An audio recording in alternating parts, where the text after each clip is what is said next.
เด้ปีนี้โอ้คักหลายญาติโยมเด้อผู้ใดอยากมาลอยกระทงอยู่วังพันปีนี้น้ำไหลแห้งปีนี้คือว่าอู้คักผู้ใดอยากมาไล่น้ำกระทงน้ำกันเด้อญาติโยมเด้อน้ำไหลปีนี้บ่คือปีกายนี่นะว่าน้ำไหลงามคักนี่ก็ญาติโยมชาวบ้านทานนังลาวกำลังกะเกียมบอลลอยกระทงญาติโยมเนาะ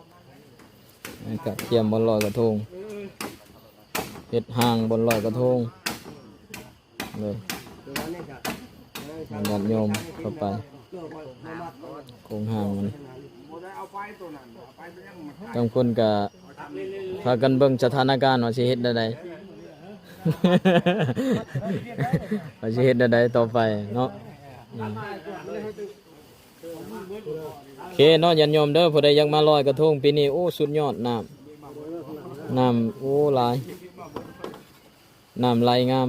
น้อยพอเลยทองไม้พวกนั้น